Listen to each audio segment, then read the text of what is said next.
नमस्कार, मी शशांक वाघ डिजिटल प्रभातसाठी अहमदाबादमध्ये भारताच्या पहिल्या सुपर 8 सामन्यासाठी आलेलो आहे. माझ्यासोबत एक क्रिकेट रसिक दिसतोय तरुण. आपण त्याला मुद्दाम एका विषयावर प्रश्न विचारणार आहोत. मला स्वतःला आणि तुमच्या सगळ्यांच्या मनामध्ये हा प्रश्न नक्की आला असेल की यावेळेला जेव्हा स्पर्धेचं वेळापत्रक जाहीर झालं त्यावेळेला साखळी सामन्यांबरोबरच पुढचे कुठल्या संघाचे सामने कुठे आणि कुठल्या दिवशी होणार हे आधीपासूनच जाहीर झालं होतं. तर त्याचं जेव्हा एक लॉजिक दिलं गेलं ते असं दिलं की हे प्री सीडेड यावेळेला त्यांनी लॉट्स टाकलेले आहेत. आता मी अभ्यास करायचा प्रयत्न केला, आपल्या मित्रालाही विचारूया की एक्झॅक्टली त्यांनी काय निकष लावले होते हे प्री सीडेड साठी. मी कालपासून थोडा अभ्यास केला ह्याच्यावर. तर असं जाणवलं की प्री सीडिंगला असं त्यांनी काही ठराविक असं कारण दिलेलं नाहीये की कोणती मॅच कोणासोबत होईल. आयसीसीचा मेन मोटो प्री सीडिंग देण्यामागचा होता की लॉजिस्टिकली त्यांना बेटर राहो, तिकीट रेव्हेन्यू, तिकीट सेल्स किंवा गेट सेल्स तुमचे चांगले राहो. आणि third was the broadcaster point of view. जर इंडियन मॅच असेल तर ब्रॉडकास्टरला त्याची as compared to other matches team मोठी द्यायला लागते.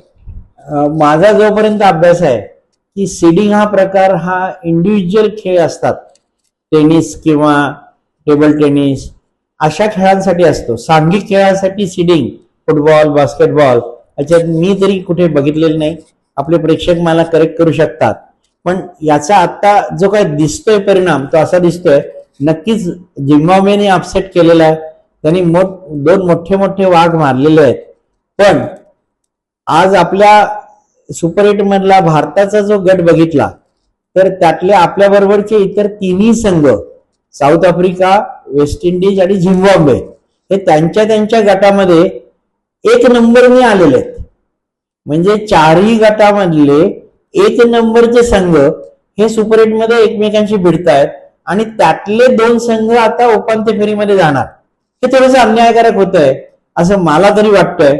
अर्थात हे आता पुढच्या स्पर्धेसाठी हा मुद्दा जास्त महत्वाचा होईल. हा, तुला काय म्हणायचं? आयसीसीने याच्यात एक शेड्युलिंग मध्ये ब्लेंडर केलंय का कॉस्ट सेव्हिंग केली आहे माहिती नाही. आज इंडिया साऊथ आफ्रिकाची मॅच होतीये. वर्ल्ड कप मध्ये ही साऊथ आफ्रिकाची अहमदाबादमध्ये होणारी ही 4थी मॅच आहे. पुढची सुपर 8 ची साऊथ आफ्रिकाची मॅच वेस्ट इंडिज सोबत आहे गेस, ती पण अहमदाबादमध्ये. आणि जर चुकून साऊथ आफ्रिका फायनल मध्ये गेली तर त्यांची 6वी मॅच ह्या वर्ल्ड कप मधली अहमदाबादला होतीये. So Ahmedabad is like a home base for south Africa.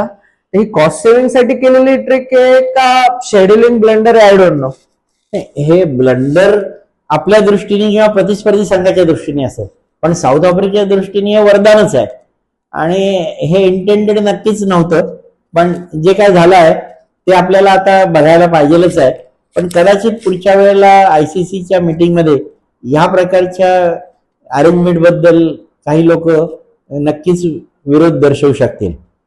आपण आता सगळेच उत्सुक आहोत. आज साऊथ आफ्रिका आणि भारत यांच्यामधला सामना. अर्थातच आज आपण काही कारणाने हारलो तरी आपल्याला उपांत्य फेरी गाठण्यासाठी अजून 2 सामने आहेत.